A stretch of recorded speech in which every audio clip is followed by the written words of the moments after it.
Hello, I'm Scott McGregor. When you think of legends, who really stands out in the gallery of great Australians? How do you recognise them in a special way?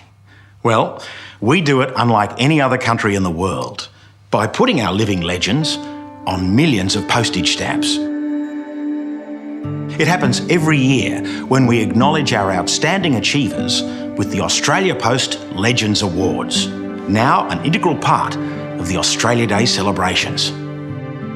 As much as people say awards don't mean anything, actually I think they do, which is also why something like this, where you see your face on a stamp, says, wow.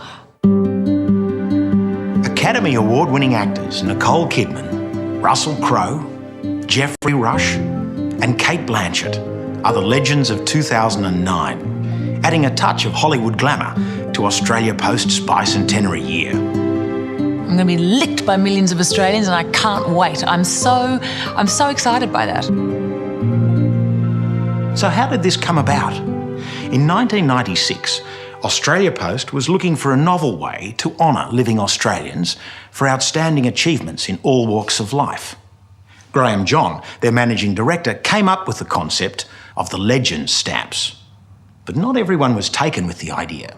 Well, it's very unusual in the stamp world to feature live people on stamps, and Australia had a policy at the time of only featuring royalty on stamps, so we'd never ever previously identified normal living Australians, so it was a pretty big first back in that era. A lot of the stamp collecting world thought it shouldn't be done, but they've since embraced the idea. The very first living legend who appeared on a stamp was a towering figure in defining our national identity. The greatest Australian sportsman of all time, the Don. It was a pretty easy choice because Sir Donald Bradman was considered within the Australian community to be the most preeminent Australian and of legend status. No one could match the incredible record of the Don, whose cricket bat lifted the spirits of a nation during the Great Depression. He remains the most popular of more than 40 living legends honoured so far, and ironically, that means the Bradman stamps are not sought after as collector's items because so many of them have flooded the market. Australia's culture is steeped in sporting glory, and 6 of our gold medalists were chosen as Olympic legends in the lead up to the Sydney Games of 2000.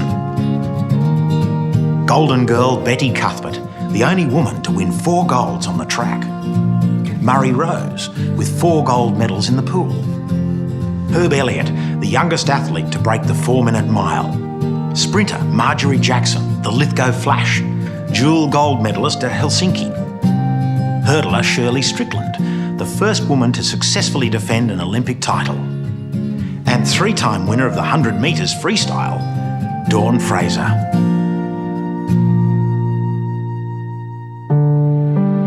Arthur Boyd, an artist with a heart of gold, was honoured in 1999.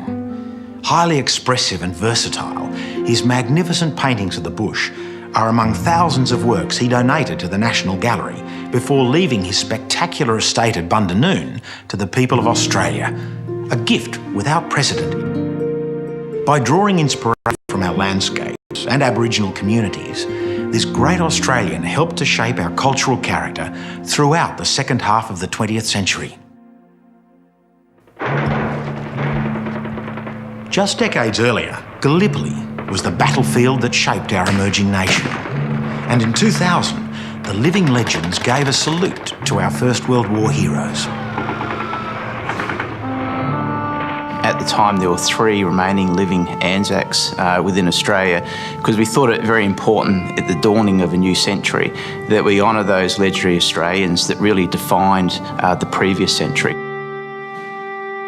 Roy Longmore, a farmhand from Geelong, went off to fight when he was 21, the same age as Walter Parker, a printing apprentice from Sydney.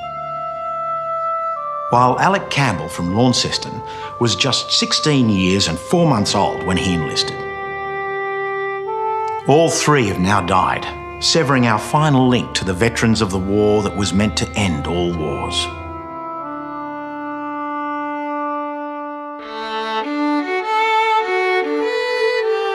From the spirit of the Anzacs to the spirit of the Australian bush, typified by one entertainer above all, David Gordon Kirkpatrick, better known as Slim Dusty. But there's nothing so lonesome, morbid or drear than to stand in the bar of a pub with no beer. Slim Dusty's brilliant career spanned 5 decades and more than 100 albums. He died in 2003, leaving his wife Joy McKean with a lifetime of memories and a legion of fans who want to immortalise his legacy. He was very complimented, of course. He knew it was really quite an honour. Today, Joy's dream of opening a museum honouring her husband is nearing reality. Throughout his life, Slim received thousands of accolades, but this award was something special. He felt that it wasn't just him, it was Australia, Australia's music, Australia's stories, and all the stories of the people out there that he'd picked up from them and had recorded. And to him, it represented all that, not just him. Everyone remembers Slim Dusty. But what about Nancy Millis, Don Metcalf, Peter Doherty, or Fiona Stanley? They might not be famous names, but their contribution to Australia, and indeed the world, can't be overstated. Along with Sir Gus Nossal, they were honoured in 2002. From time to time, we get asked whether you need to be a famous person to be featured as an Australian legend. For example, Bradman or the Olympians. And that's not the case. Generally, you will be prominent, though. A case in point is the medical scientists who are recognised around the world, but they are not necessarily famous.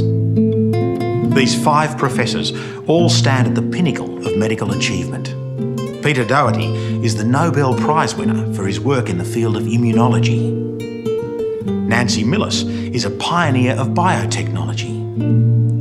Fiona Stanley specialises in the prevention of major childhood illnesses. And Don Metcalf has been hailed as the founder of modern haematology.